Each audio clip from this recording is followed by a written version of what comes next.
खाइ छै त लचपच करै छै, तेन लचपच करे है। आ कटनी चढ़ के भात ले छै कुसुआर, तेन से लचपचाइ छै। अच्छा आ त हुनका जमाना में मरुआ रोटी खाइ छले। हाँ मरुआ रोटी खाइ छले त जोर गड़े छले, खेसारी रोटी खाइ जोर गड़े छले। खेसारी रोटी खा के जोर गड़े छी। अलुआ एहि दिन में खाइए जौ के भात, जनेर के भात, गहूम के भात, अलुआ मरुआ ई से कटनी तनी थी। तो अत्ते ताकत कर एही द्वारे छियै। हाँ हाँ तै सब जे अहाँ अपना ले जे करब से करू। हमरा ला कोटा चढ़ के भात कर दिया, बाटी में मुँह रखने रहिए, धो दिया, हम खा ले भैर पेट को बना बात। आई दाई के जे से कतरनी पतरका चाउर जैसे निक नहीं लगे छे, त दाई यहाँ की कह चाहे छे जे ई पतरका चाउर नहीं निक लगैया? नहीं कोन चाउर निक लगैया? मोटका धुमा खेरा के हरिन केर के हाँ मोटका धान जे पहिने उठा पाखर धान ओइ में ताकत ज्यादा होय छै, स्वादो अबे, स्वादो अबैया। कटनी के स्वाद नहीं अबे, महकैत रहे छै की? केहनो न लगे छै। हैं? गुड़ा खुदी निक लगे अच्छा कोटा में के चाउर।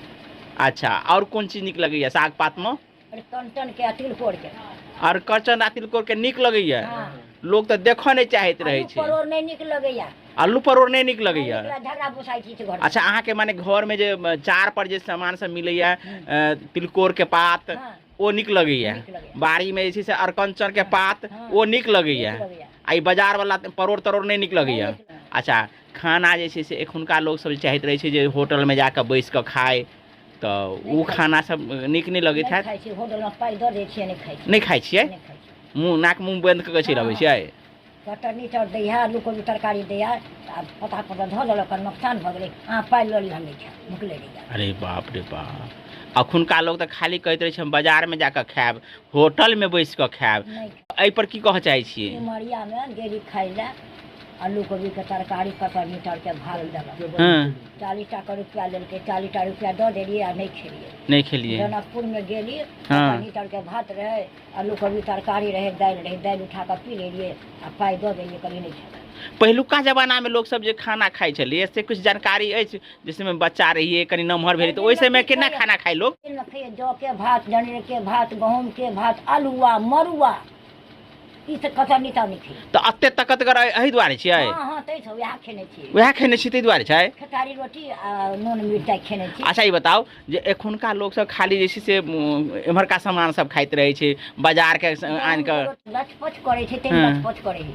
आ कटनी चाउर के भात ले छै कुसुआर, तेन से लचपचाइ छै। अच्छा आ त हुनका जमाना में मरुआ रोटी खाइ छले। हाँ मरुआ रोटी खाइ छले त जोर गड़े छले, खेसारी रोटी खाइ जोर गड़े छले। खेसारी रोटी खा के जोर गड़े छी, अलुआ खा के जोर गड़े। कते भरि दिन में पहिने कते काम करे छलिए? भर दिन में बौआ भर दिन रहते ढकिया उठा के जैसे मधुबनी। अत्ते दूर तक चलि जाइ छलिए? एहिठाम से 10 किलोमीटर से मधुबनी तक ढकिया उठा के चलि जाइ छलिए? एक ढकिया के सब्जी लऽ के मधुबनी जाइ छलिए, समस्तीपुर से सामान लबै छलिए। अच्छा समस्तीपुर से सामान लबै छलिए। अखुनका जनानी सब जे छै हाँ। से सकते ई काम में? जत्ता मोटका जत्ता में पीसै छलिए या पकबै छलिए, भरि भरि राति मखान फोड़ै छलिए, भरि भरि राति।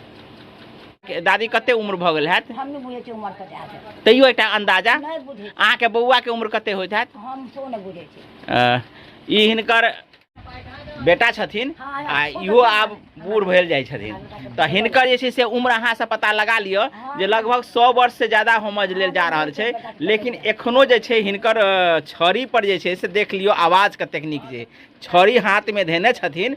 आ एखुनका लोग के ई बतबै छथिन जे कोन तरह खान पान खेबाक चाही, कोन तरह से मेहनत करक चाही। तो दादी के अहाँ कहानी सुनलहुँ जे दादी अपन जवानी में कोन तरह से काम करै छलखिन हैं, खाना कोन तरह से खाइ छलखिन हैं, एखन हुनकर कोन तरह खाना पसंद छनि। तो देख सकै छी जे दादी के कहानी हम अहाँके फेर अहाँके अपडेट करायब। नीक लागत अहाँ से कमेंट करब। तो दादी अहाँके बहुते लोग देखत तो की कह चाहै छी बौआ सबके? हमरा कुछो बात नहीं हुनका सबके की कह चाहै छी? हाँ हम घर में की कहै छी पुतहु के जे अहाँ अपना ले जे करब से करू। हमरा ला कोटा चढ़ के भात कर दिया, बाटी में मुँह रखने रहिए, धो दिया, हम खा ले भैर पेट को बना बात। सुनलिए गप दादी के? देखियो दादी फिर घर जा रहा छथिन के दादी के कहानी अपने से सुनलो है। अहिनाते फिर हम आके कतौ और सुनाब दादी के कहानी।